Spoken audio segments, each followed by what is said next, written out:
దేవుడి నామానికి స్తోత్రములు. ఈ ఉదయకాల సమయంలో మీ అందరికీ కూడా నా హృదయపూర్వకమైనటువంటి వందనాలు తెలియజేస్తున్నానండి. ఈ దినము దేవుడు మీతో మాట్లాడుతున్నటువంటి మాట సమూయేలు మొదటి గ్రంథము 12వ అధ్యాయము 22వ వచనంలో వాక్యం ఈ రీతిగా ఉంది. తన జనులని ఆయన విడనాడడు. ఎంత అద్భుతం అండి! తన జనులు ఎవరు? తన జనులు తన యందు భయభక్తులు కలిగిన వారు, తనకు విధేయత చూపిన వారు. ప్రాణము పోయిన మంచిదే, నా దేవుని మాటను నేను మరువను అని తెగించినటువంటి వారు దేవుని బిడ్డారా, ఆయన బిడ్డలు, వారిని ఆయన విడనాడడు.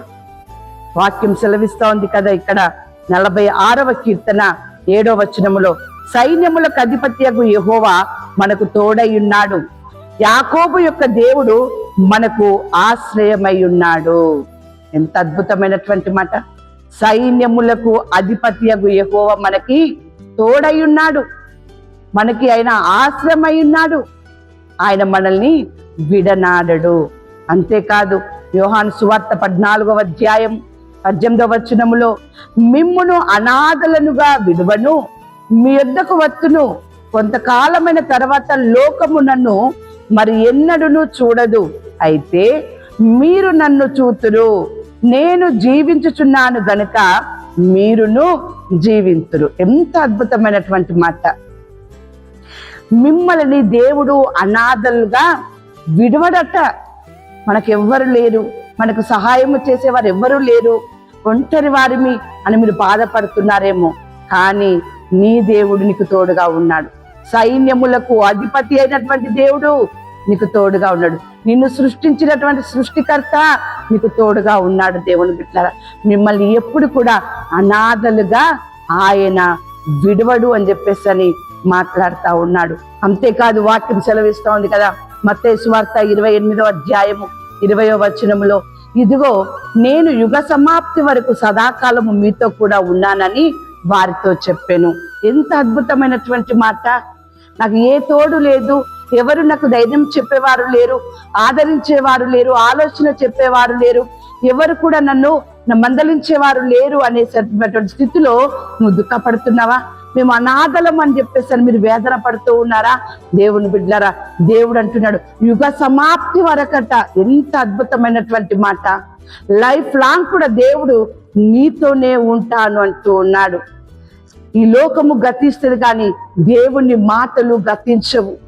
ఆకాశము భూమి గతించును గాని దేవుని మాటలు ఎప్పటికీ అవి నెరవేరుతూనే ఉంటాయి. దేవుని బిడ్డలారా, ఆయన మీతో మాట్లాడుతున్నాడు, మిమ్మల్ని అనాథలుగా విడవను అని చెప్పేసి. దేవుని బిడ్డలారా, మీతోనే నేను ఉంటాను. ఆకాశము నశించిపోయినా, ఆకాశములో కరువు వచ్చినా, భూమి మీద ఎలాంటి భయంకరమైనటువంటి సంఘటనలు జరిగినా మిమ్మల్ని మాత్రము నేను అనాథలుగా విడువను అంటున్నాడు. నీ తల్లి మరచింది కావచ్చు, నీ తండ్రి నిన్ను మరచింది కావచ్చు, నేను నిన్ను మరువను, విడవను, మీతోనే ఉంటాను అని చెప్పేసి ఉదయకాల సమయంలో ఆయన మిమ్మల్ని ధైర్యపరుస్తూ ఉన్నాడు. దేవుని బిడ్డలారా, అంతేకాదు ఆయన మాట్లాడుతున్నటువంటి మాట చూసినట్లయితే యెషయా గ్రంథం 61వ అధ్యాయము 7వ వచనములో, మీ అవమానమునకు ప్రతిగా రెట్టింపు ఘనత నొందుదురు, నిందకు ప్రతిగా తాము పొందిన భాగమును అనుభవించి వారు సంతోషించుదురు, వారు తమ దేశములో రెట్టింపు భాగమునకు కర్తలగుదురు, నిత్యానందము వారికి కలుగును. అవును దేవుని బిడ్డలారా, అనాథలుగా ఉన్నారని నిందించినారేమో, అవమానపరిచినారేమో, ఎన్నో విధాలుగా మిమ్మల్ని హింసించినారేమో, కానీ రెట్టింపు ఘనతను మీకు ఇస్తాడట. రెట్టింపు యొక్క ఆనందమును దేవుడు మీకు కలగజేస్తానంటున్నాడు. సంతోషముతో ఆయన మిమ్మల్ని నింపుతానంటూ ఉన్నాడు. దేవుని బిడ్డలారా, అటువంటి గొప్ప కార్యము దేవుడు మీ జీవితంలో చేస్తాడట.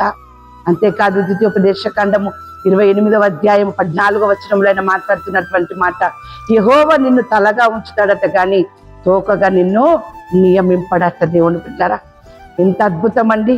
నువ్వెప్పుడు కూడా గుర్తు పెట్టుకో, నేను అనాథను, నాకు ఎవ్వరూ లేరు అనే మాట నీ నోట రానియకండి.